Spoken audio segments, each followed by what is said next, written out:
Baik, karena kesalahan teknis, waktu melaksanakan webinar, perekodan tidak ada suaranya.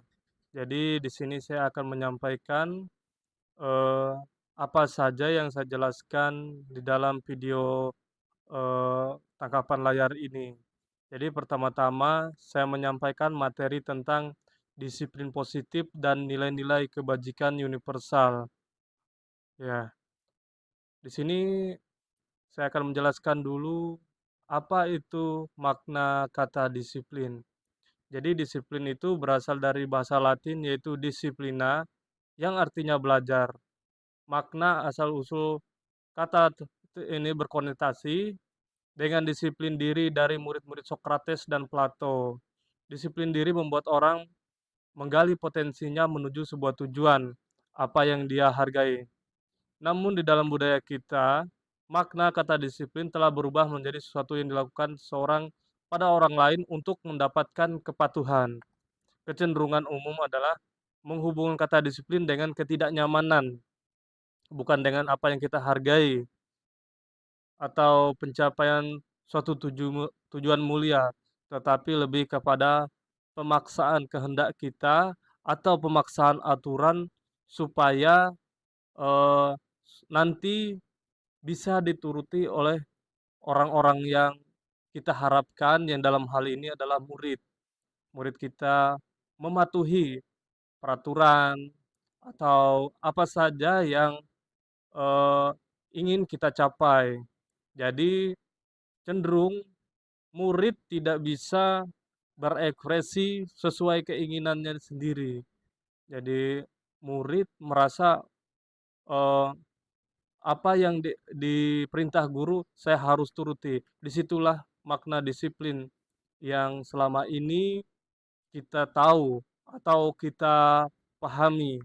Namun di dalam konteks kurikulum merdeka yang akan kita terapkan, menyeluruh suatu saat nanti atau sekarang ini, di sekolah saya baru kelas 1 dan kelas 2. Dan tahun depan berarti semua kelas sudah menggunakan kurikulum merdeka.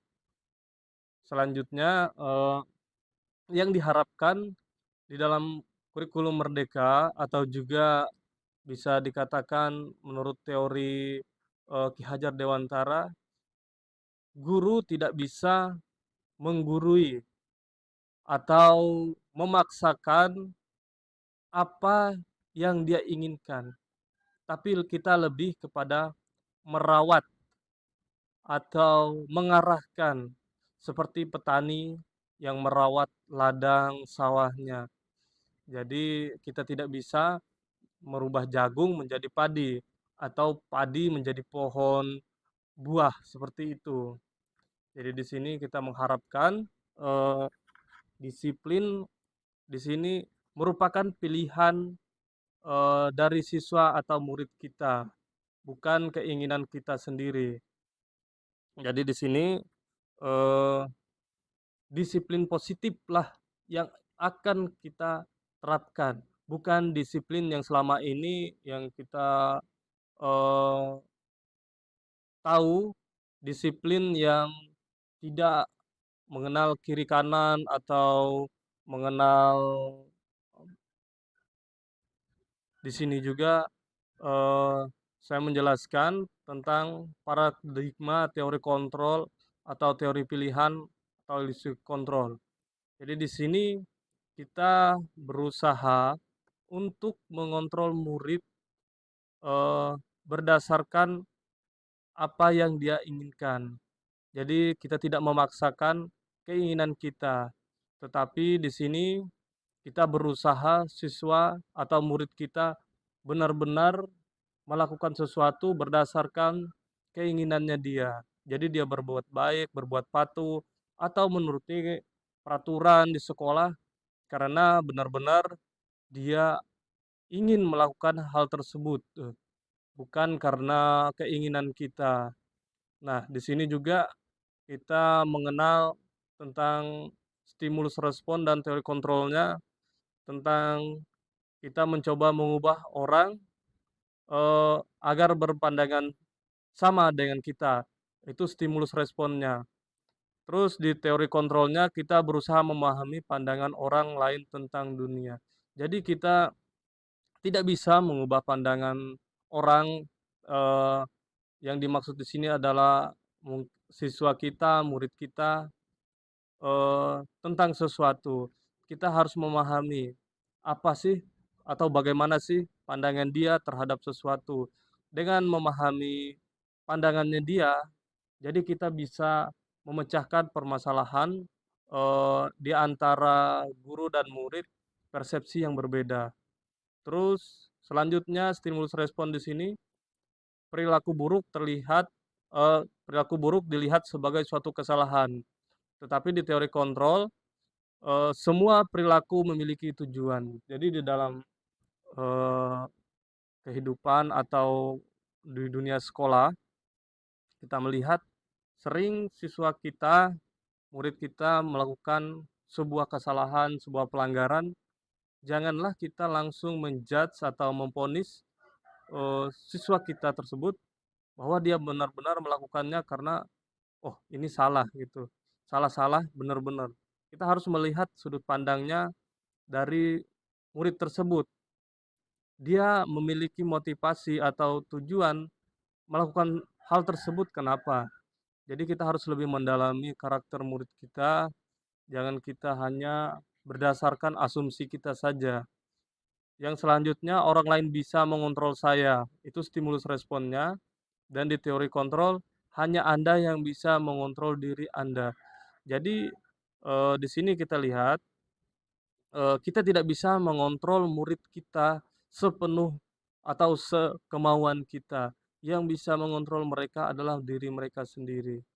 Jadi, di sini kita harus bisa menempatkan diri kita. Selanjutnya, stimulus responnya di sini, pemaksaan ada pada saat bujukan gagal. Namun pada teori kontrol, kolaborasi dan konsensus menciptakan pilihan-pilihan baru. Ya, kita sering, eee, jika kita membujuk siswa kita untuk atau menyuruh siswa kita untuk menuruti peraturan, tetapi mereka tidak menuruti, seringkali kita melakukan ancaman-ancaman yang sebenarnya hal tersebut tidak baik bagi pendidikan atau jiwanya anak-anak murid kita. Contohnya saat siswa tidak mengerjakan tugas dengan baik atau tidak mengerjakan tugas, kita akan mengancam mereka dengan nanti akan memberikan nilai yang rendah atau memberikan hukuman kepada pelanggaran-pelanggaran yang mereka lakukan. Jadi akhirnya mereka mengerjakan tugas atau menuruti aturan, bukan karena kemauan mereka sendiri, tetapi lebih kepada takut kepada aturan, takut mendapat, nilai yang jelek, takut mendapat poin, dan juga takut mungkin dapat SP, seperti itu. Dan yang terakhir di stimulus respon, model berpikir menang atau kalah. Jadi di teori kontrol, model berpikir menang-menang atau win-win solution. Jadi kita bagaimana di kelas kita, supaya murid kita nyaman dan kita juga nyaman dalam mengajar siswa kita. Jadi tidak ada siswa merasa tertekan, seperti itu. Dan yang selanjutnya, eee, kita masuk ke disiplin positif tadi. Jadi yang dimaksud disiplin positif itu apa sih?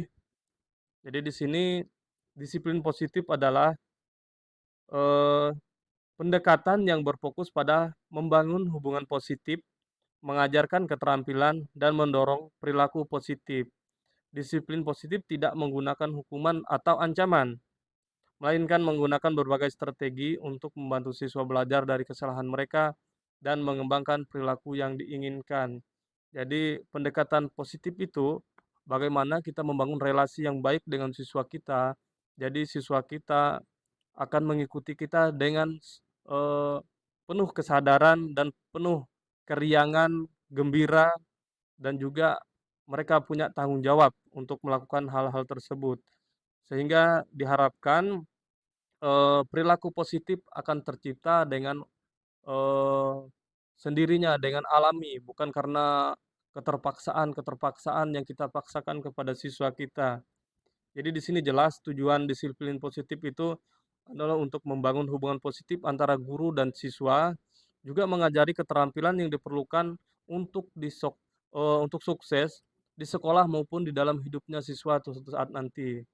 Juga mendorong siswa-siswa kita untuk memiliki perilaku positif, dan juga membantu siswa belajar dari kesalahan-kesalahan, eee, yang telah mereka lakukan. Jadi di sini kita memiliki, strategi-strategi untuk membangun hubungan, eee membuat strategi disiplin positif yang bisa kita pakai di dalam pembelajaran. Yang pertama, yang kita bisa lakukan adalah membangun atau membentuk hubungan positif. Jadi guru memiliki hubungan positif dengan siswa lebih mungkin untuk mendapatkan kepatuhan dari siswa.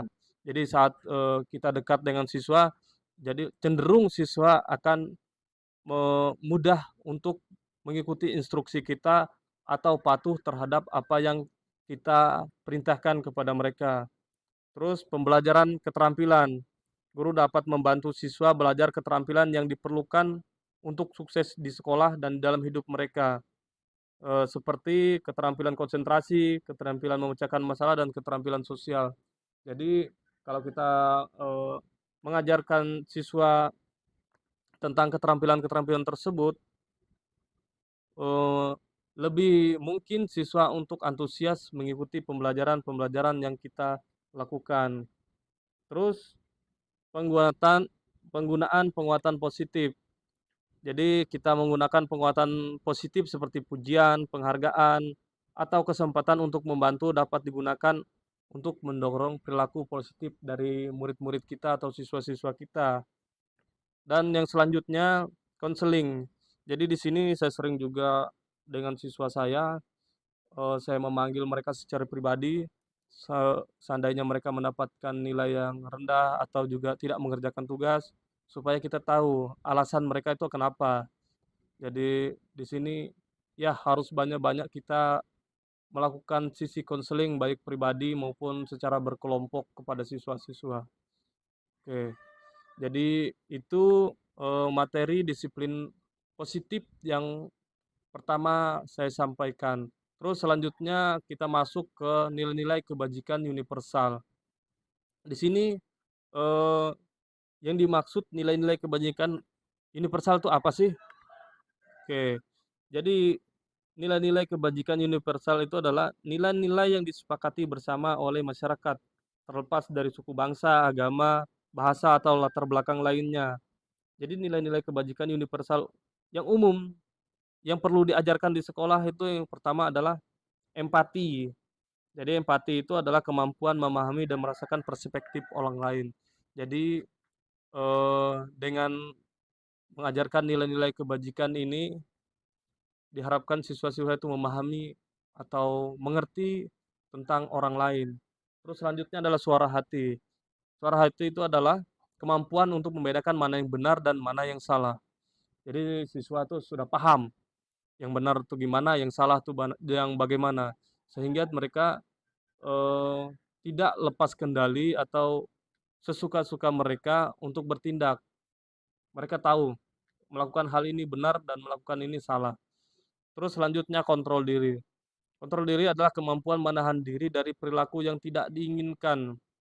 Jadi, seandainya mereka tertarik untuk ikut-ikutan kenakalan remaja atau kenakalan-kenakalan lainnya, terpengaruh teman, mereka punya kontrol diri untuk menahan diri mereka untuk tidak ikut-ikutan atau ikut arus zaman yang seperti sekarang ini banyak, mungkin anak-anak itu yang tidak lagi hormat kepada orang tua, tapi jika kita mengajarkan bagaimana mereka menghormati, mereka memiliki sopan santun, dan mereka seandainya memiliki kontrol diri, mereka akan tetap seperti itu dan tidak ikut-ikutan, eee, sifat-sifat atau kelakuan-kelakuan yang tidak baik.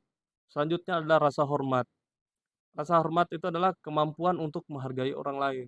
Di sini mereka akan menghargai siapa saja, baik orang tua, teman-teman mereka, atau guru atau siapa saja berdasarkan rasa hormat yang ada di dalam hati mereka.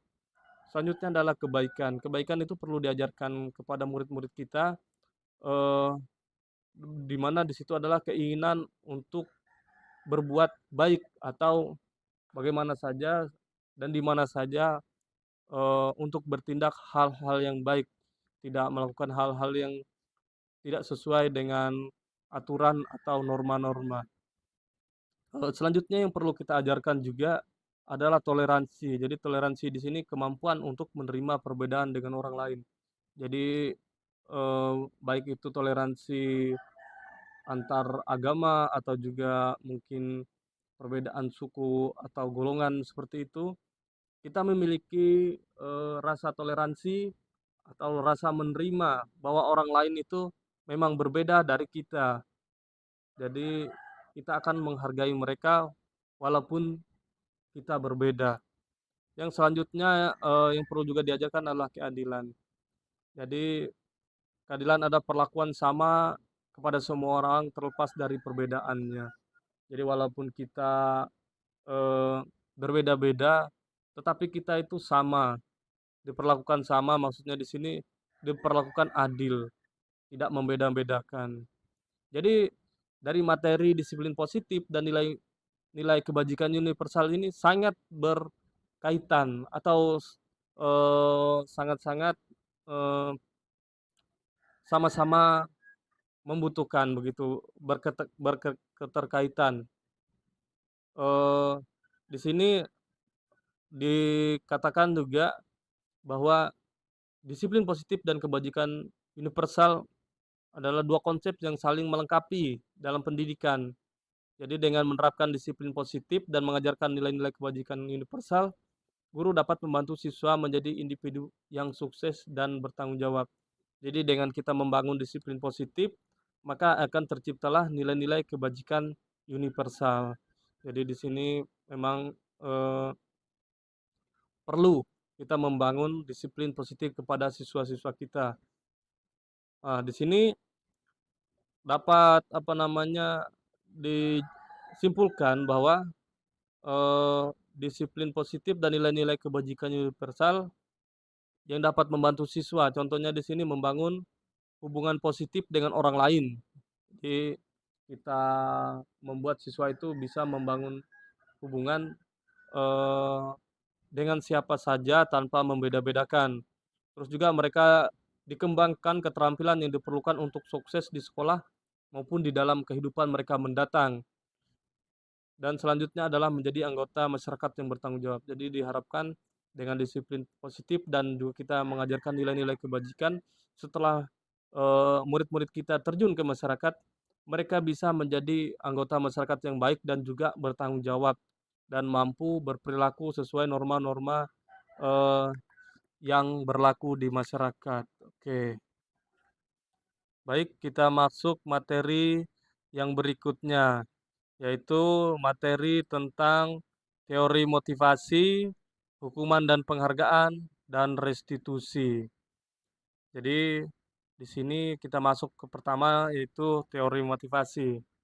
Jadi, motivasi di sini berarti proses yang mendorong seseorang untuk bertindak.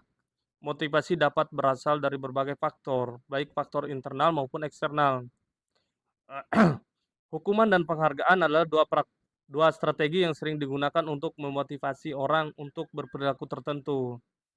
Jadi di sini dapat disimpulkan bahwa motivasi manusia itu ada 2, yaitu motivasi eksternal dan motivasi internal. Jadi di sini ada contohnya, eee, motivasi eksternal itu contohnya adalah untuk menghindari ketidaknyamanan atau hukuman. Jadi di sini apa yang akan terjadi apabila saya tidak melakukannya. Jadi dia melakukan sesuatu karena takut ketidaknyamanan atau hukuman yang dia terima. Jadi mungkin dia tidak melakukan kesalahan atau pelanggaran atau siswa kita atau murid kita mengerjakan tugas atau mengerjakan sesuatu karena dia takut mendapat hukuman. Jadi itu merupakan motivasi eksternal. Dan selanjutnya, contoh selanjutnya, untuk mendapatkan imbalan dari orang lain atau institusi. Terus di sini ada pertanyaannya, apa yang akan saya dapatkan apabila saya melakukannya? Jadi di sini kalau di konteks sekolah, siswa melakukan sesuatu karena mungkin ingin mendapatkan nilai yang tinggi dari guru atau juga untuk mendapatkan pujian atau dapat penghargaan. Jadi dia melakukan sesuatu atau mengerjakan apa yang kita lakukan supaya mendapat imbalan. Jadi bukan karena berasal dari keinginannya sendiri. Jadi di sini masih masuk ke dalam motivasi eksternal. Dan selanjutnya, eee, untuk menghargai diri sendiri. Jadi dia melakukan sesuatu untuk menghargai diri sendiri. Nah inilah yang masuk ke dalam motivasi internal. Jadi dia melakukan sesuatu berdasarkan disiplin positif yang dia miliki. Jadi di sini, ada pertanyaan ininya, "Saya akan menjadi orang yang seperti apa apabila saya melakukannya?"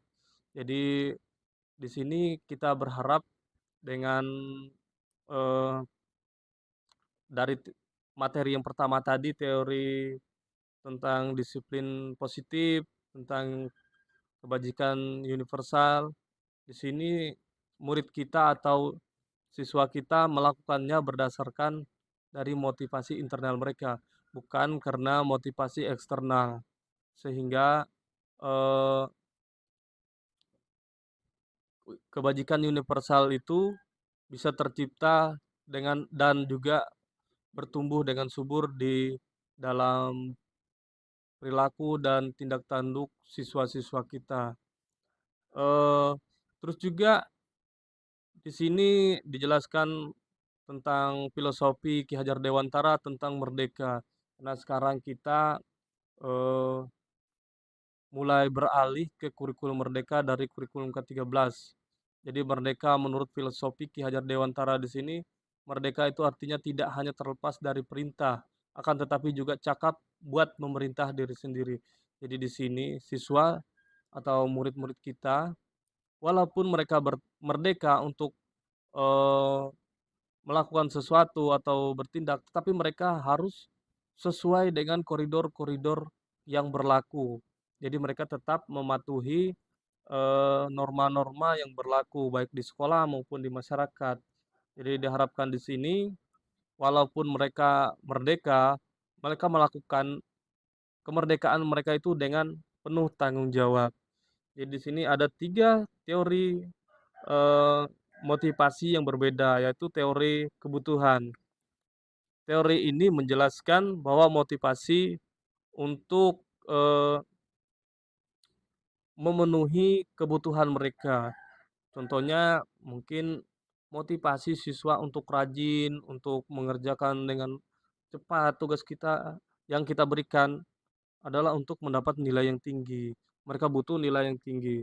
Jadi mereka, mengerjakan atau melakukan sesuatu dengan sangat bersemangat. Di situ tidaklah salah, tapi hal itu kurang baik karena, yang di sini diharapkan adalah bagaimana siswa mengerjakan sesuatu karena dia memang benar-benar ingin melakukannya atau berasal dari dalam dirinya sendiri. Terus selanjutnya adalah teori penguatan. Teori ini berpendapat bahwa orang termotivasi untuk berperilaku yang diikuti oleh konsekuensi yang positif seperti pujian atau penghargaan. Nah, di sini katakan penghargaan. Jadi mereka, eee, melakukan sesuatu supaya dapat dihargai. Jadi bukan karena memang benar-benar kebutuhan utama mereka, tetapi ya mereka hanya ingin dapat pengakuan dari orang lain. Dan selanjutnya adalah teori harapan. Teori ini berpendapat orang yang termotivasi untuk berperilaku yakni, eee, akan mengarah pada hasil yang diinginkan. Jadi mereka berharap dengan, eee, harap eee, mereka melakukan sesuatu, harapan mereka bisa tercapai. Oke, selanjutnya, eee, tentang hukuman dan penghargaan. Jadi hukuman di sini dimaksud adalah bagaimana tindakan yang dimaksud untuk mengurangi frekuensi atau perilaku, siswa. Contohnya di sini adalah untuk mengurangi, eee, perilaku mereka yang tidak sesuai aturan, dan penghargaan di sini dimaksud adalah meningkatkan frekuensi suatu perilaku. Jadi, eee, dapat disimpulkan di sini,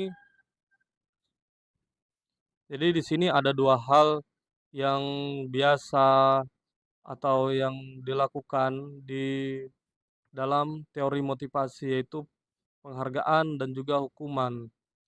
Walaupun sebenarnya dua-duanya adalah sesuatu yang, sama-sama kurang baik, karena dengan adanya hukuman dan juga penghargaan sama-sama mematikan kreativitas siswa kita.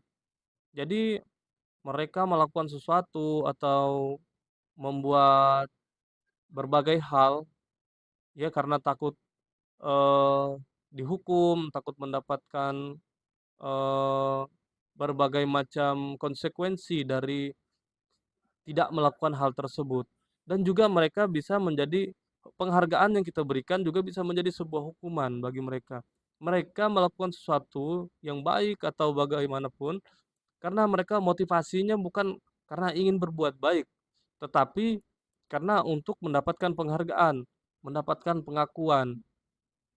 Jadi di sini sama-sama, eee, hukuman dan penghargaan ini ujung-ujungnya adalah mematikan kreativitas atau, eee, mental dari siswa kita itu sendiri.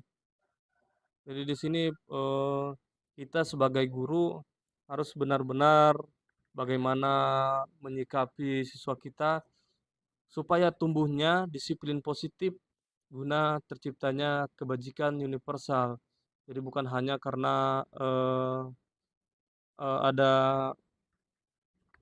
hadiah atau juga karena takut hukuman. Ya, selanjutnya di sini tentang perbedaan hukuman atau perbedaan dari hukuman dan konsekuensi. Di sini ada berbagai contoh tindakan-tindakan yang guru lakukan di sekolah. Contoh di sini adalah mencatat 100 kali dalam buku kalimat, "Saya tidak akan terlambat lagi karena terlambat ke sekolah." Nah, hal ini merupakan sebuah hukuman. Terus selanjutnya lari mengelilingi lapangan basket 2 kali karena terlambat hadir di sekolah. Itu juga merupakan hukuman. Murid diminta untuk push up 15 kali karena tidak menggunakan masker ke sekolah.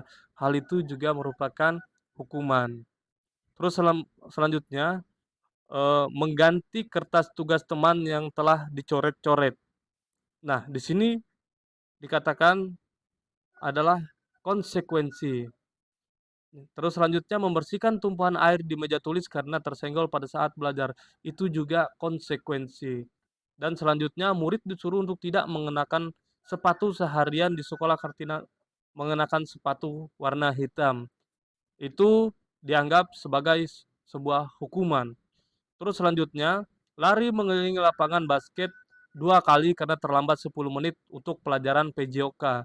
Itu dianggap konsekuensi. Jadi di sini, eee, hukuman itu apa, konsekuensi itu apa sih? Jadi di sini dapat dijelaskan bahwa hukuman itu adalah, jadi di sini hukuman adalah suatu bentuk konsekuensi negatif yang diberikan sebagai respon atas tindakan yang melanggar aturan, norma, atau hukum. Jadi di sini yang pasti hukuman itu pasti berdampak negatif. Terus selanjutnya konsekuensi itu apa sih? Konsekuensi itu adalah hasil atau akibat dari suatu tindakan atau keputusan yang bisa bersifat positif maupun negatif. Jadi di sini konsekuensi itu adalah, eee, dia melakukan apa, nanti akan seperti ini jadinya. Jadi, di sini kita dapat membedakan hukuman dengan konsekuensi. Jadi hukuman itu adalah sesuatu yang memang menyakitkan dan harus terjadi. Sementara konsekuensi itu sesuatu yang harus terjadi. Dan selanjutnya hukuman. membuat anak sakit, mau fisik maupun hati untuk jangka waktu lama, dan anak akan membenci kedisiplinan. Selanjutnya hukuman itu adalah paksaan. Selanjutnya mendorong anak menyakiti diri sendiri. Terus konsep diri yang buruk. Hukuman juga adalah anak akan belajar menyembunyikan kesalahan. Dan yang terakhir adalah marah, rasa bersalah, dipermalukan dan merasa tidak dihargai. Jadi itu adalah hal-hal yang, terjadi jika kita menerapkan hukuman. Sementara konsekuensi, di sini sesuatu yang memang harus terjadi kalau kamu melakukan pelanggaran atau melakukan hal ini akan hasilnya seperti ini. Terus selanjutnya membuat anak merasa tidak nyaman dalam waktu jangka pendek. Terus selanjutnya anak menghargai disiplin, memiliki stimulus tanggapan, terus mendorong anak agar mudah menyesuaikan diri. Konsep diri yang baik. Selanjutnya anak belajar untuk mematuhi peraturan. Dan yang terakhir, kehilangan hak, dibuat tidak nyaman, diasingkan untuk sementara. Jadi memiliki waktu tertentu. Nah, hal itu tadi jika kita hubungkan lagi dengan materi kita yang pertama tadi, tentang disiplin positif, nilai kebajikan universal, dan juga, motivasi, dan di sini, hukuman dan penghargaan. Jadi untuk menciptakan siswa-siswa yang kita inginkan, sehingga terciptanya kebajikan universal, kita perlu berbagai hal yang kita pertimbangkan. Contohnya di sini tadi adalah hukuman dan penghargaan, kita bisa memberikan penghargaan, tetapi penghargaan juga bisa seakan-akan menghukum siswa karena mematikan kreativitas anak. Dan di sini juga kita bisa memilih bagaimana hukuman atau konsekuensi untuk menciptakan, kebajikan universal, yang kita inginkan. Dan juga di situ tadi kita berharap dengan adanya kita membuat disiplin positif, maka siswa-siswa kita akan menjadi siswa-siswa yang lebih baik lagi. Terus materi saya yang terakhir adalah restitusi. Jadi, eee, restitusi itu apa sih? Restitusi itu adalah proses menciptakan kondisi bagi murid untuk memperbaiki kesalahannya, sehingga mereka bisa kembali pada kelompok mereka dengan karakter yang lebih kuat. Jadi di sini, restitusi itu adalah bagaimana cara kita membuat kondisi siswa kita memperbaiki kesalahan mereka berdasarkan, eee, pengertian mereka sendiri. Jadi kita harus menyadarkan mereka kesalahannya apa, dan mereka tersadar dari dalam dirinya mereka sendiri. Bukan kita yang mengarahkan mereka, "Kamu harus begini, kamu harus begini." Tapi mereka sudah tahu, "Oh, saya salah dan saya harus memperbaikinya, dan saya memperbaikinya dengan begini begini begini." Langkah-langkah yang mereka pilih sendiri untuk perbaiki kesalahan yang telah mereka perbuat. Jadi restitusi juga merupakan proses kolaboratif mengajarkan murid untuk mencari solusi untuk masalah mereka, dan juga membantu murid berpikir tentang orang seperti apa yang mereka inginkan. Jadi di sini bagaimana mereka harus memperlakukan orang lain juga. Jadi siswa di sini diharapkan untuk bertanggung jawab terhadap diri mereka sendiri, lingkungan, dan juga pada orang lain. Jadi apapun tindakan mereka, itu adalah tanggung jawab mereka. Dan jika mereka melakukan kesalahan, mereka diharapkan bisa memecahkan masalah itu atau mencari solusi dari kesalahan yang telah mereka lakukan. Jadi diharapkan nanti jika mereka terjun ke masyarakat dan mereka melakukan kesalahan, mereka bisa memecahkan masalah-masalah mereka di sini. Eee, Terus juga adalah restitusi itu juga proses di mana seseorang telah melakukan kesalahan, memperbaiki kerusakan yang telah dia timbulkan. Restitusi restitusi dapat dilakukan dengan berbagai cara, seperti, eee, contohnya adalah mengembalikan barang yang mungkin mereka curi atau ambil, memperbaiki kerusakan yang mereka lakukan. Jadi seandainya, eee, di sekolah kita siswa-siswa ada yang merusak fasilitas sekolah. Jadi restitusi yang dilakukan adalah bagaimana siswa itu memperbaiki lagi atau mengganti barang-barang fasilitas yang telah mereka rusak. Sehingga di kemudian hari diharapkan itu menjadi pembelajaran bagi mereka untuk tidak lagi merusak fasilitas yang ada di sekolah. Jadi nanti, materi restitusi ini akan disampaikan lebih mendalam oleh Ibu Sri Meranani di materi yang ke-6. Jadi di sini saya menyampaikan hanya garis-garis besarnya saja. Eee, Mungkin ini yang saya sampaikan di dalam materi webinar ini. Kurang dan lebihnya saya ucapkan terima kasih.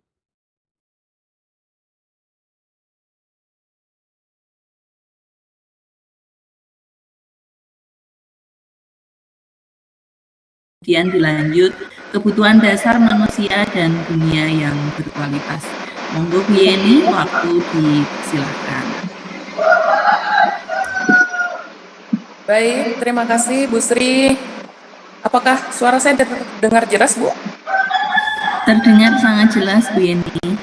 Baik, terima kasih Bu Sri atas kesempatan yang diberikan kepada saya untuk memaparkan materi berikutnya pada saat hari ini, yaitu terkait dengan keyakinan kelas, kebutuhan dasar manusia dan dunia yang berkualitas. Baik Bapak Ibu, sebelumnya saya ucapkan terima kasih banyak atas partisipasi Bapak Ibu sekalian dalam kegiatan pada saat pagi hari ini, yaitu webinar untuk pelaksanaan aksi nyata modul 1.4 terkait dengan budaya positif. Ya Bapak Ibu, sebelumnya tadi Pak Christine sudah menjelaskan banyak sekali materi-materi terkait dengan disiplin positif, kemudian ada kebajikan, nilai-nilai kebajikan universal, kemudian ada teori, hukuman, kontrol, ya Bapak Ibu. Baik, saya akan langsung saja untuk melanjutkan materi berikutnya. Saya mohon izin share screen.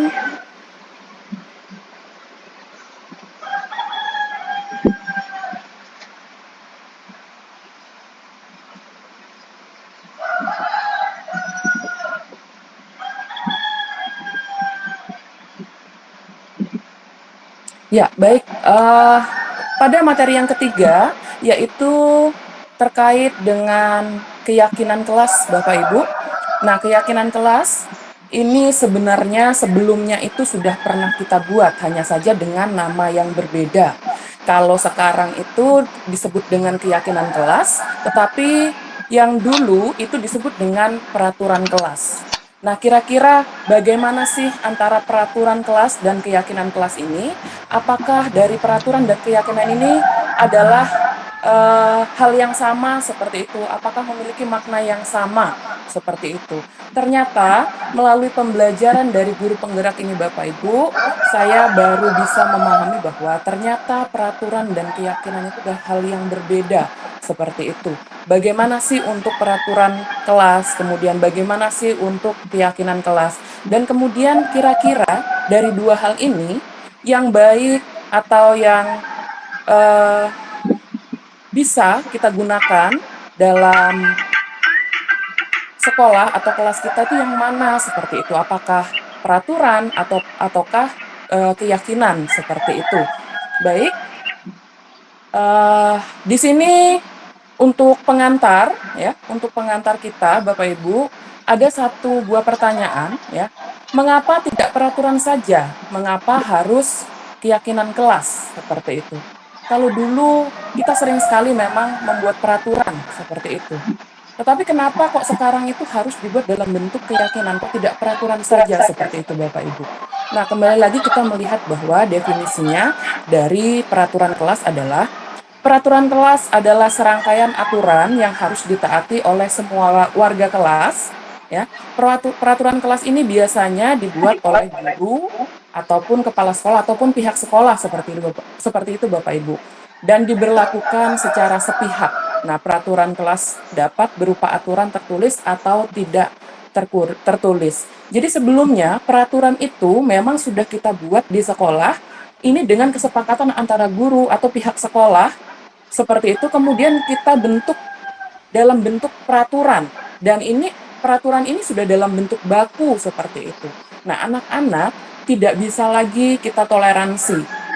Ini loh peraturannya, seperti itu. Kalian harus mengikuti peraturan yang sudah dibuat oleh sekolah, seperti itu. Tanpa ada kita memberikan kesempatan kepada mereka, oh seperti apa sih keinginan atau seharusnya hal-hal tersebut berlaku, seperti itu. Namun sekarang itu beralih menjadi keyakinan kelas. Nah, keyakinan kelas ini seperti apa, Bapak Ibu? Jadi, keyakinan kelas lebih memotivasi murid dari dalam. Jadi artinya dengan keyakinan kelas ini, motivasinya itu berlaku secara intrinsik. Jadi siswa melakukannya itu berdasarkan dari dalam dirinya dia atau keinginan dia, seperti itu. Bukan karena adanya peraturan-peraturan yang harus dipatuhi.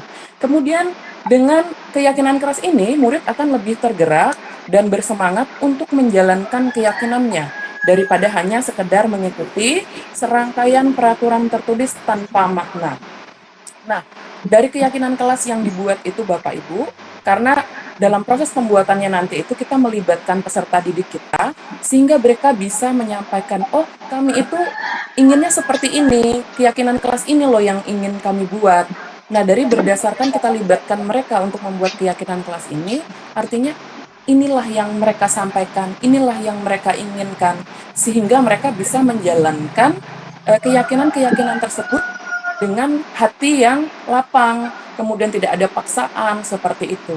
Nah, kalau memang nanti mereka melanggar dari keyakinan itu, kita bisa mengingatkan kembali keyakinan apa sih yang sudah dibuat gitu. Kira-kira mereka melanggar keyakinan yang mana gitu. Konsekuensinya apa gitu. Kira-kira harus ngapain. Nah, itu untuk keyakinan kelas Bapak Ibu. Baik. Nah, keyakinan kelas ini lebih mudah dipahami oleh murid. Murid akan lebih mudah memahami nilai-nilai kebajikan di balik keyakinan kelas, sehingga mereka akan lebih patuh terhadap keyakinan tersebut. Nah, kemudian keyakinan kelas juga lebih mudah disepakati oleh semua warga kelas, karena keyakinan kelas dibuat dengan melibatkan semua warga kelas tadi, Bapak Ibu, sehingga mereka akan lebih memiliki rasa untuk memiliki terhadap keyakinan tersebut, karena keyakinan kelas dibuat sesuai dengan kesepakatan bersama, jadi tidak hanya sepihak dari guru saja, seperti itu. Kemudian di sini bisa kita lihat ya, Bapak Ibu, ada 3 buah contoh di sini. Yang pertama, mengapa kita memiliki peraturan harus menggunakan helm bila mengendarai kendaraan roda 2, seperti itu. Kira-kira kenapa Bapak Ibu? Kok kita harus menggunakan helm ketika mengendarai motor? Mungkin Bapak Ibu yang bisa menjawab boleh di-unmute, silahkan menjawab. Kira-kira mengapa Bapak Ibu harus kita menggunakan helm? Apakah karena kita mau atau kita takut untuk ditilang oleh polisi? Apakah seperti itu Bapak Ibu? Halo? Ya, bagaimana Bapak Ibu? Bisa menyumbangkan pendapatnya? Mungkin bisa diulang sekali lagi, Bu Yeni, silahkan. Baik, terima kasih Bu Sri. Baik, jadi Bapak Ibu, untuk keyakinan kelas ini sebenarnya kita buat dari nilai-nilai kebajikan universal yang sudah disampaikan oleh Pak Crispin tadi, Bapak Ibu. Jadi ada nilai-nilai kebajikan universal, contohnya itu seperti toleransi, rasa hormat, integritas, mandiri, menghargai, antusias, empati, kemudian keingintahuan, kreativitas, kerjasama, percaya diri, komitmen, kemudian ada kesehatan, kemudian ada keselamatan dan disiplin. Nah, di sini ada 3 buah pertanyaan, Bapak Ibu. Kira-kira, ya, yang pertama, mengapa kita memiliki peraturan harus menggunakan helm bila mengendarai kendaraan roda 2? Nah, kira-kira apakah kita menggunakan helm ini karena kita takut terkena tilang oleh polisi, atau ada hal lain yang bisa dimaknai Bapak Ibu di sini? Kira-kira untuk apa Bapak Ibu kita kok menggunakan helm ketika berkendara? Silakan Bapak Ibu, ada yang bisa menyumbangkan? jawabannya? Demi keselamatan, Bu. Ya, baik. Terima kasih, Bapak. Ya, betul sekali, Bapak. Jadi, ketika kita menggunakan helm, artinya adalah untuk keselamatan kita, bukan kita untuk takut terkena tilang polisi. Nah, ini adalah salah satu contoh dari keyakinan, Bapak Ibu. Apa sih yang kita yakini? Oh, ketika kita menggunakan helm ketika berkendara, kita meyakini bahwa kita bisa meyakini bahwa itu bisa untuk keselamatan kita seperti itu, melindungi kepala kita dari benturan-benturan seperti itu. Nah, kemudian pertanyaan yang kedua, mengapa kita memiliki peraturan 3M menggunakan masker, mencuci tangan dan menjaga jarak 1,5 meter. Nah, ini yang pernah diterapkan Bapak Ibu ketika kita COVID kemarin Bapak Ibu ya, bahkan hingga sekarang ini masih diterapkan seperti itu.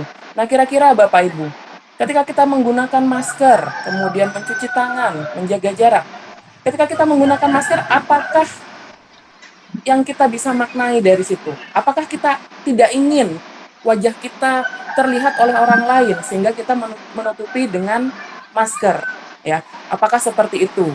Atau ada makna lain yang bisa kita maknai di sini? Ya. Bagaimana Bapak Ibu? Kira-kira untuk apa Bapak Ibu?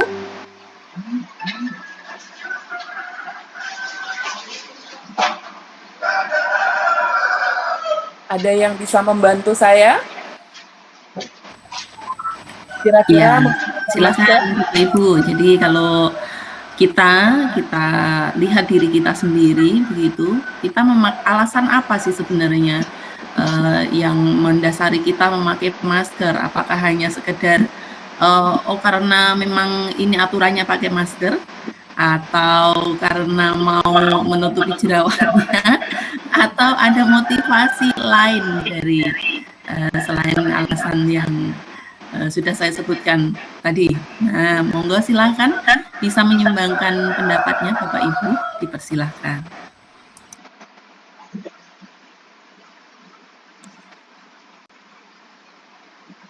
Bagaimana Bapak Ibu? Ya, bagaimana? Ini Pak, saya perhatikan Pak Al-Misbah sepertinya mau menyumbangkan suaranya, tapi masih ditahan-tahan ya Pak. Dipersilahkan loh Pak. Silakan. Iya Bu. Oke. Kalau untuk pertanyaan nomor 2 ya sama sebenarnya ya. Kita memakai masker, mencuci tangan dan menjaga jarak. Ya pertama untuk keselamatan kita sendiri. Ya, kita hidup bersih supaya istilahnya penyakit-penyakit yang menular itu tidak tertular dengan kita. Begitupun kalau pada saat kita sakit atau ini, kita memakai masker berarti kita melindungi orang lain. Seperti itu. Baik, terima kasih Bapak. Baik, terima kasih Pak Almis atas sumbangan pemikirannya. Baik, benar sekali Bapak Ibu. Jadi kenapa kok kita bisa menggunakan masker, kemudian mematuhi peraturan 3M tersebut? Benar sekali, karena yang pertama alasan untuk keselamatan diri kita dan orang lain. Nah, ketika kita terpapar virus kemarin, kita diwajibkan untuk menggunakan masker. Supaya apa Bapak Ibu? Supaya kita juga di sini menghargai orang lain, menghargai kesehatan orang lain Bapak Ibu. Kemudian keselamatan seperti itu. Jadi ada hal-hal yang bisa kita yakini atau motivasi apa sih kita melakukan sesuatu tersebut seperti itu. Kemudian yang ketiga Bapak Ibu, mengapa kita memiliki peraturan harus datang tepat waktu pada saat mengikuti pelatihan. Nah, ini kita bisa langsung arahkan saja Bapak Ibu. Jadi dia akan masuk kepada keyakinan. Ketika kita datang tepat waktu artinya kita disiplin Bapak Ibu. Bukan karena nanti takut nih Bu Yeni gitu, nanti takut Bu Yeni laporkan ke kepala sekolah seperti itu karena saya telat hari ini untuk menghadiri kegiatan pelatihan atau webinar seperti itu. Tetapi karena memang kita punya rasa tanggung jawab, kemudian disiplin terhadap waktu. Nah, mungkin seperti itu Bapak Ibu. Nah, untuk mendukung motivasi intrinsik, kembali ke nilai-nilai atau keyakinan-keyakinan lebih menggerakkan seseorang dibandingkan mengikuti serangkaian peraturan-peraturan. Itulah sebabnya Bapak Ibu mengapa harus dengan keyakinan kelas seperti itu. Nah, contoh-contoh lain, misalnya saya berikan contoh lain lagi Bapak Ibu, untuk keyakinan kelas. Nah, contohnya semua warga kelas saling menghormati dan menghargai. Nah, di sini ada nilai hormat, nilai saling menghargai. Seperti itulah contoh-contoh dari keyakinan kelas. Kemudian warga kelas bertanggung jawab atas kebersihan kelas. Nah, di sini ada nilai yang mau kita terapkan, yaitu kebersihan. Ya, kemudian ada rasa tanggung jawab di sana. Kemudian ada semua warga saling membantu dan bekerja sama. Nah, ini juga Bapak Ibu nilai poinnya adalah bekerja sama atau saling berkolaborasi. Artinya dari sini kita bisa mengetahui bahwa oh ternyata keyakinan kelas itu seperti itu. Dia bukan dari peraturan-peraturan yang dibuat seseorang kemudian diterapkan dan orang lain harus menggunakan itu, tetapi keyakinan kelas ini kita bangun bersama, kita buat bersama sehingga kita bisa meyakini bahwa hal tersebut kita bisa lakukan dengan luar biasa dengan keyakinan yang ada di dalam diri kita atau dari motivasi intrinsik kita gitu, bukan motivasi-motivasi dari luar. Nah, mungkin seperti itu. Baik, saya lanjutkan. Baik, berikutnya Bapak Ibu, di sini ada peraturan kelas, keyakinan kelas, lingkungan positif, dan budaya positif. Ini merupakan 4 elemen Bapak Ibu dalam keyakinan kelas seperti itu. 4 elemen ini saling berhubungan.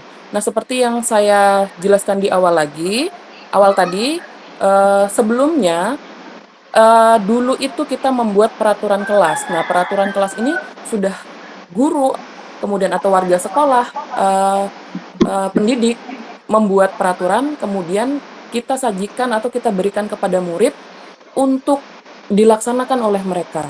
Tetapi saat ini Bapak Ibu, kita berkembang kepada keyakinan kelas. Nah, dulu ya, atau peraturan kelas adalah serangkaian aturan yang harus ditaati oleh semua warga kelas. Peraturan kelas biasanya dibuat oleh guru atau kepala sekolah dan diberlakukan secara sepihak. Nah, itu tadi ya pengertiannya. Peraturan kelas dapat berupa aturan atau aturan tertulis ataupun tidak tertulis seperti itu. Nah, kemudian untuk keyakinan kelas ini Bapak Ibu berfungsi sebagai landasan bagi murid untuk berperilaku baik di dalam kelas. Nah, keyakinan kelas yang disepakati secara bersama akan lebih mudah dipahami dan diimplementasikan oleh murid. Karena pada dasarnya dalam proses pembuatan keyakinan kelas ini dibuat secara sepakat bersama-sama di dalam kelas bersama dengan peserta didik. Kemudian ada lingkungan positif. Nah, lingkungan positif ini akan mendukung murid untuk berperilaku baik. Lingkungan positif yang ditandai dengan adanya hubungan yang positif antara murid, kemudian guru, dan orang tua akan membuat murid merasa nyaman dan aman untuk berekspresi dan belajar, seperti itu. Kemudian dalam ruang lingkup yang besar, kalau kita sudah menerapkan mulai dari peraturan kelas, keyakinan kelas, lingkungan yang positif, maka dia akan terbentuk budaya positif, Bapak Ibu. Nah, bagaimana sih budaya positif ini? Nah, budaya positif akan memperkuat komitmen warga sekolah untuk menciptakan lingkungan belajar yang positif. Budaya positif yang menghargai nilai-nilai kebajikan akan mendorong murid untuk berperilaku baik dan bertanggung jawab. Nah, tadi seperti yang disampaikan oleh Pak Christine tadi, jadi banyak sekali nilai-nilai kebajikan universal yang dapat diterapkan Bapak Ibu. Nah, dalam proses pembuatan keyakinan kelas ini kita harus memperhatikan nilai-nilai kebajikan universal tersebut. Baik, Bapak Ibu, saya lanjutkan lagi. Berikutnya, bagaimana sih cara menyusun keyakinan kelas, Bapak Ibu? Ya, baik. Jadi di sini meliputi keinginan untuk tetap terhubung dengan orang lain secara seperti teman, seperti itu. Kemudian keluarga, pasangan hidup, teman kerja, atau kita punya binatang peliharaan yang memang benar-benar kita sukai, dan kelompok di mana kita bergabung. Nah, ini kebutuhan untuk rasa kasih sayang, kemudian untuk diterima, seperti itu. Kemudian Selanjutnya ada penugasan atau kebutuhan pengakuan dan kemampuan, Bapak Ibu. Ya, untuk kebutuhan ini berhubungan dengan kekuatan untuk mencapai sesuatu, menjadi kompeten, menjadi terampil, diakui atas prestasi dan keterampilan kita. Nah, berikutnya Bapak Ibu, dunia berkualitas, ya mungkin saya agak cepat. Nah, untuk apa sih dunia berkualitas? Jadi dunia berkualitas adalah gambaran ideal dari kehidupan yang kita inginkan. Ini adalah tempat di mana kita merasa bahagia, puas, dan terpenuhi. Dunia berkualitas, kita mungkin berisi orang-orang yang kita cintai, tempat-tempat yang kita sukai, dan hal-hal yang kita nikmati. Ini juga mungkin berisi nilai-nilai dan kepercayaan yang penting bagi kita. Nah, ini Bapak Ibu, sebenarnya saya buat satu lingkaran. Nah, di sini dalam lingkaran di bawah ini buatlah gambar atau kata-kata yang menggambarkan hal-hal yang Anda miliki dalam dunia berkualitas Anda saat ini. Jadi Bapak Ibu mungkin dari rumah bisa mencoba untuk menjawab pertanyaan-pertanyaan ini, apakah sudah sesuai, apakah masuk ke dalam lingkaran atau berada di luar lingkaran, seperti itu. Nah, mungkin seperti ini Bapak Ibu pemaparan dari saya untuk keyakinan kelas, kemudian kebutuhan dasar manusia dan dunia yang berkualitas. Demikian dari saya ucapkan terima kasih, selamat pagi, wassalamualaikum warahmatullahi wabarakatuh. Saya kembalikan kepada Ibu Sri untuk melanjutkan presentasi berikutnya. Terima kasih. Baik, Bu Yeni, terima kasih banyak atas pemaparan materi mengenai keyakinan kelas dan juga kebutuhan dasar manusia serta dunia yang berkualitas. Nah, saya mohon ini ya, karena tadi Bu Yeni sempat terkendala audio, mungkin bisa di-handle Pak Crispin untuk ini ya, untuk presentasi selanjutnya ya Bu Yeni, karena dalam presentasi saya nanti akan banyak video-videonya. Kalau bisa saya ini share videonya aja Bu, nanti kalau yang slide-nya kalau bisa Bu Yeni. Oh ya, baik, mohon maaf Bu Yeni, di share screen-kan lagi, nanti pas bagian video baru ke Pak Crispin.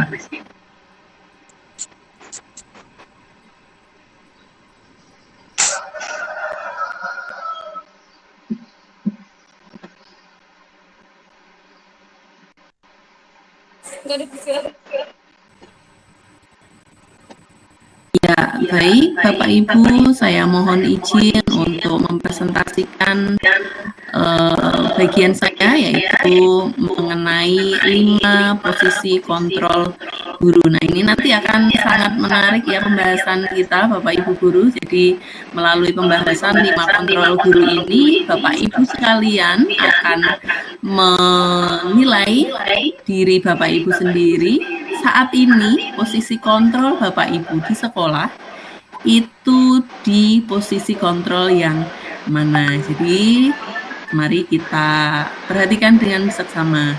Silahkan Bu Yeni ya. Kita lanjut ke slide 5 posisi kontrol. Ini sebelumnya mohon maaf Bu Yeni belum bisa membesarkan ininya ya, mendapatkan slideshow karena terkendala begitu. Jadi ya, sip. Nah, baik. 5 posisi kontrol guru. Jadi Bapak Ibu, di dalam suatu sekolahan kita mempunyai guru dengan berbagai macam sifat dan karakter yang kita berlakukan itu kepada murid-murid kita. Nah, sekarang mari kita perhatikan bagian di layar. Jadi yang pertama, posisi kontrol guru itu adalah posisi kontrol penghukum. Nah, dalam posisi kontrol penghukum ini guru berbuat. Nah, berbuatnya seperti apa? Jadi guru dengan posisi penghukum ini biasanya menghardik, menunjuk-nunjuk, kemudian menyakiti dan menyindir. Nah, ini adalah termasuk kategori penghukum. Kemudian perkataannya bagaimana untuk posisi penghukum? Perkataannya seperti ini ya. Kalau kamu tidak melakukannya, awas ya, rasakan. Nah, itu mungkin ada beberapa dari kita yang masih menggunakan pola posisi kontrol sebagai penghukum ya Bapak Ibu. Kemudian hasilnya ternyata ketika guru dalam posisi penghukum, ini hasil yang ditunjukkan adalah murid memberontak, kemudian menyalahkan orang lain, kemudian bisa juga berbohong, jadi berkelit gitu ya. Kemudian kaitannya dengan dunia berkualitas, murid meletakkan guru di luar dunia yang berkualitas. Nah, itu untuk posisi penghukum. Jadi itulah berbagai ini ya, kalau penghukum ini berbuatnya yang menghardik, menunjuk-nunjuk, kemudian berkatanya juga berkata kasar, dan ternyata hasil yang diterima siswa itu justru menimbulkan dampak yang negatif. Nah, itulah satu posisi kontrol penghukum. Nah, kemudian kita beranjak ke pembuat rasa bersalah. Nah, jadi ini juga banyak, saya rasa masih ada gitu ya, seorang guru yang masih menerapkan posisi kontrol sebagai pembuat rasa bersalah. Nah, bagaimana indikatornya? Nah, indikatornya adalah guru berceramah dan mengatakan, seharusnya kamu begini. Ibu kecewa. Nah, itu. Jadi ada indikator kamu seharusnya begini, kalau kamu enggak begini, ibu kecewa. Nah, itu artinya guru itu pada posisi kontrol sebagai pembuat rasa bersalah. Kemudian apa yang dikatakan guru?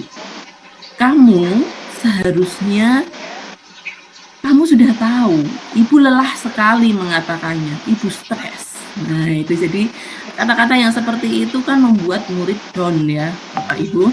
Nah, kemudian hasilnya ternyata murid itu akan justru menyembunyikan, kemudian menyangkal dan juga berbohong. Nah, kemudian kaitan dengan dunia berkualitas ini juga jauh di luar dunia yang berkualitas. Kemudian bisa disimpulkan Bapak Ibu bahwa posisi penghukum dan posisi pembuat rasa bersalah ini adalah posisi kontrol yang negatif, yang seperti itu ya. Jadi dua posisi kontrol guru yang bersifat negatif, yang pertama adalah penghukum, yang kedua adalah pembuat rasa bersalah. Nah, kita beranjak ke posisi kontrol yang ketiga adalah sebagai teman. Saya rasa ini banyak sekali Bapak Ibu yang menerapkan posisi kontrol sebagai teman ya. Indikatornya, guru membuatkan alasan-alasan untuk muridnya. Nah, dengan kata-kata seperti ini, ayolah lakukan demi ibu. Masa kamu tidak mau? Ingat, ibu tidak Ingat tidak, ibu pernah membantumu bla bla bla. Nah, seperti itu ya. Jadi guru itu lebih memposisikan dirinya sebagai teman. Tapi apa hasilnya? Ternyata hasilnya juga tidak baik ya Bapak Ibu, walaupun sebagai teman gitu ya. Jadi murid itu akan merasa ketergantungan dengan guru tersebut. Kemudian bagaimana kaitannya dengan dunia yang berkualitas? Murid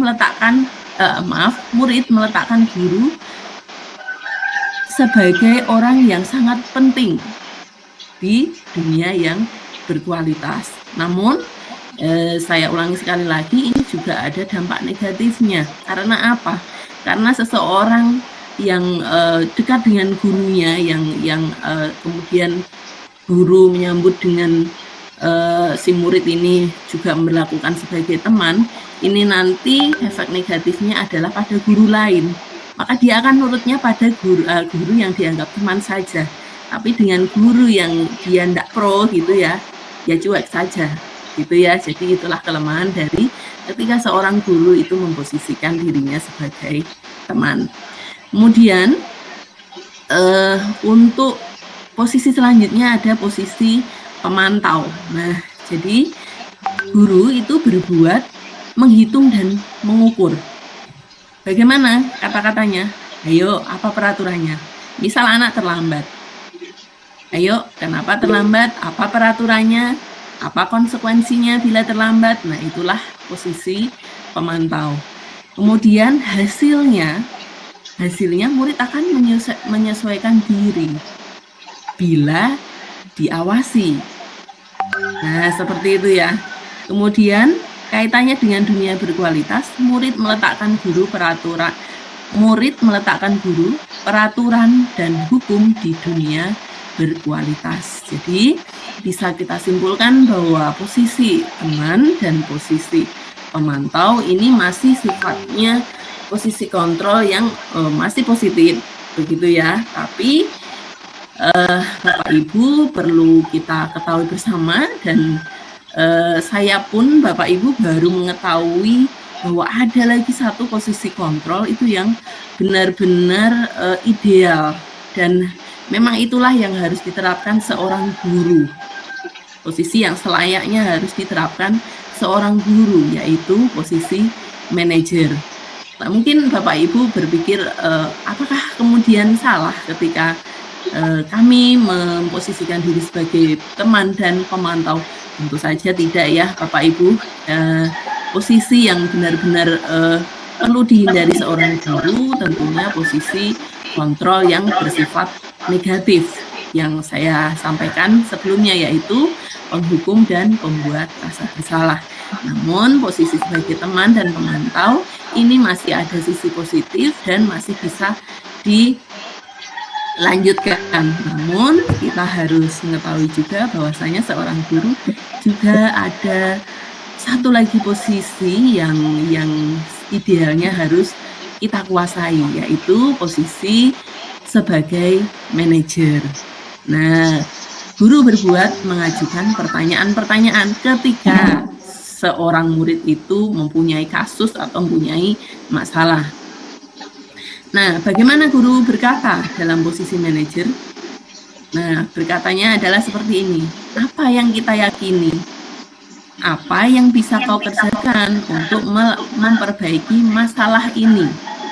Nah, karena ini ada kata apa yang kita yakini, maka ini berhubungan dengan keyakinan yang telah disepakati bersama yang tadi sudah dipaparkan oleh Ibu Yeni dalam pemaparan materi yang sebelumnya.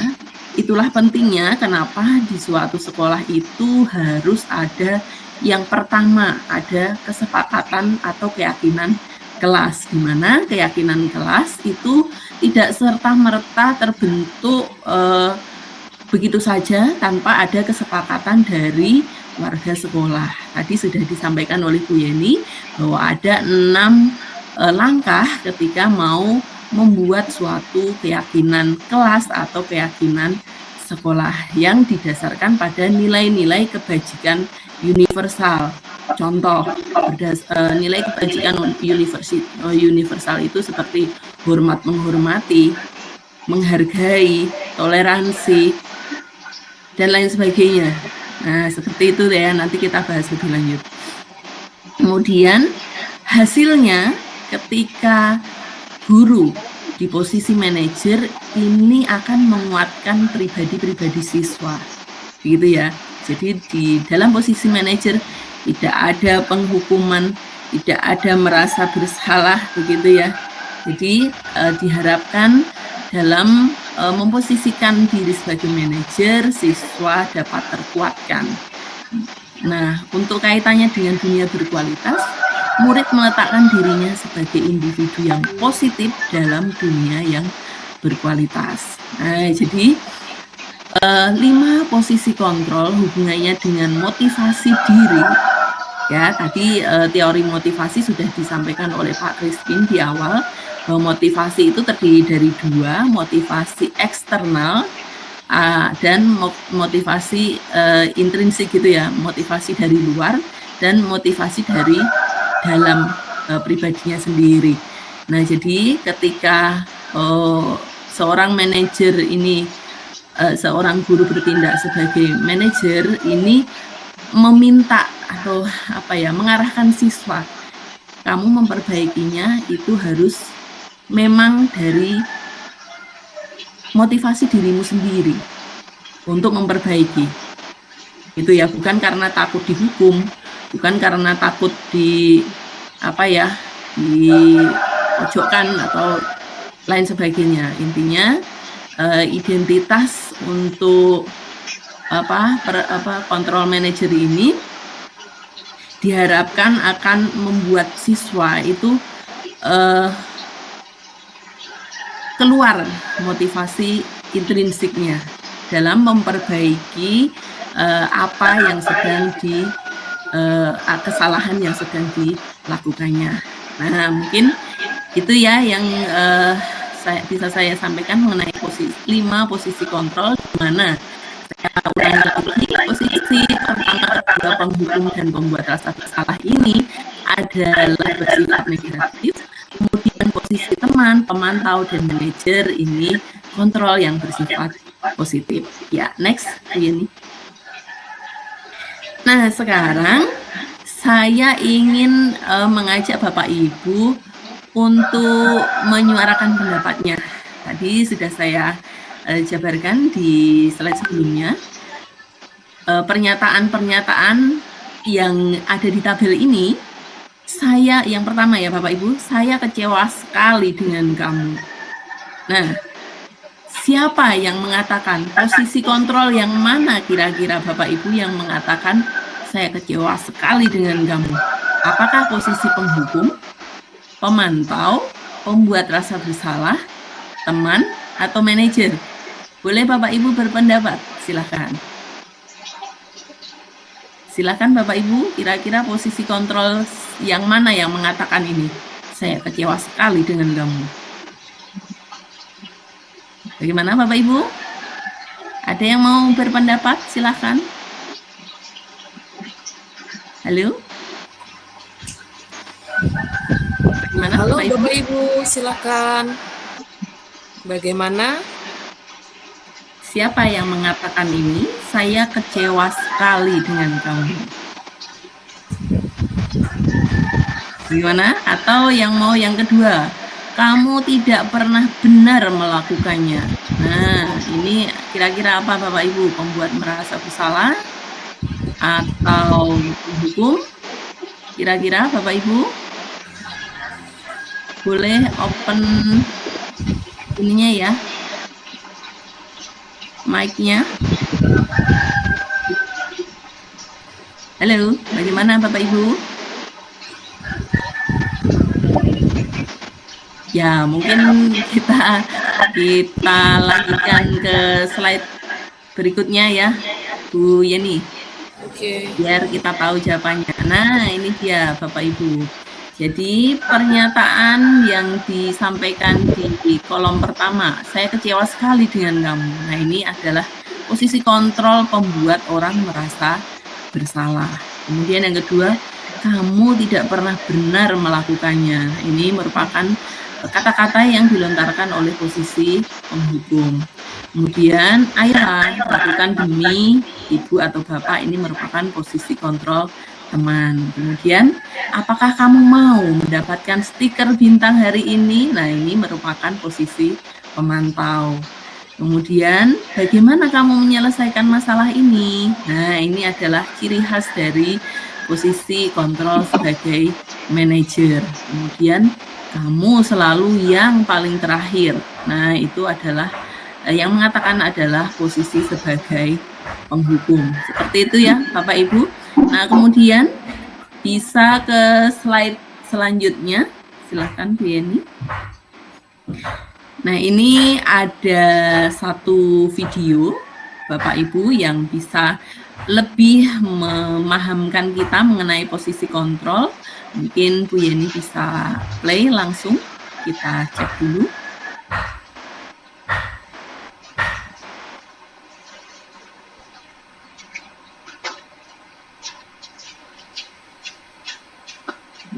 Ya, sepertinya terkendala dengan audio lagi ya, Bu Yeni.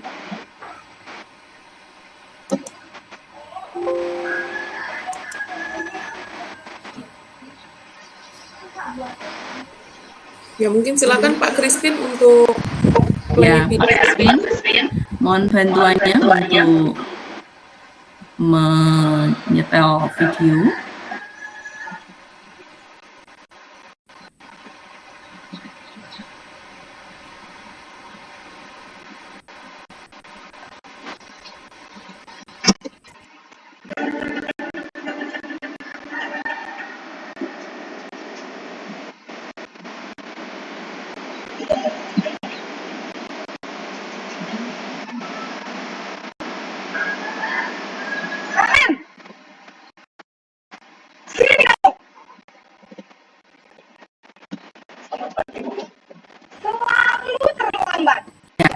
Ya, audionya saja, Pak Crispin.